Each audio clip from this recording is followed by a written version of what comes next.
অবশেষে আজকে স্ম্যাকডাউনে মেইন ইভেন্টে আমরা ড্রু ম্যাকইন্টায়ারকে WWE আনডিসপিউটেড টাইটেলটি চ্যাম্পিয়ন হতে দেখতে পেয়েছি। তো আজকে স্ম্যাকডাউনে মেইন ইভেন্টে আমরা দেখতে পেয়েছিলাম কোডি রোডস ভার্সেস ড্রু ম্যাকইন্টায়ারের মধ্যে একটি আনডিসপিউটেড টাইটেলের জন্য একটি ম্যাচ। তো এই ম্যাচটি কিন্তু ছিল 3টি ধাপের ম্যাচ। তো প্রথম ধাপে বা প্রথম স্টেজে আমরা দেখতে পেয়েছি ড্রু ম্যাকইন্টায়ার কিন্তু ক্লেমোরের মাধ্যমে কোডি রোডসকে পিন করে দেয় এবং কি সে প্রথম রাউন্ডের ম্যাচটিকে জয়লাভ করে। তো দ্বিতীয় রাউন্ডে ম্যাচটিতে আমরা দেখতে পেয়েছি কোডি রোডস কিন্তু ম্যাচটিতে জয়লাভ করতে সক্ষম হয়ে যায় এবং কি আজকে স্ম্যাকডাউনের সর্বশেষ এবং কি তৃতীয় রাউন্ডের ম্যাচটিতে আমরা দেখতে পেয়েছি স্টিল কেজ ম্যাচ। তো কোডি রোডস অ্যান্ড ড্রু ম্যাকইন্টায়ারের মধ্যে আমরা একটি স্টিল কেজ ম্যাচ দেখতে পেয়েছি। তো ম্যাচটি চলাকালীন সময় একটি মুহূর্তে আমরা দেখতে পেয়ে যাই কার রিটার্ন হয়ে যায়, জ্যাকেব ফাটু রিটার্ন হয়ে যায়।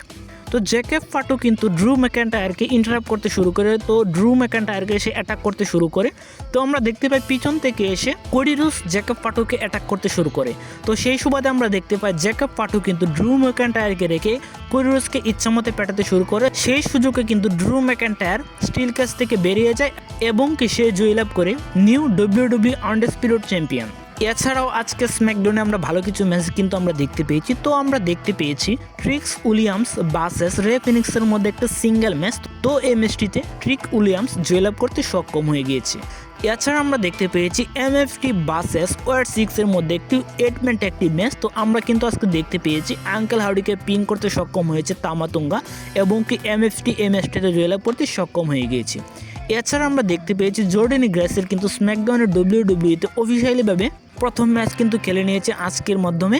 তো আমরা দেখতে পেয়েছি জর্ডানি গ্রেস ভার্সেস এলবা ফায়ারের মধ্যে একটি সিঙ্গেল ম্যাচ। তো সেখানে আমরা দেখতে পেয়েছি জর্ডানি গ্রেস কিন্তু ম্যাচটিতে জয়লাভ করতে সক্ষম হয়ে যায়।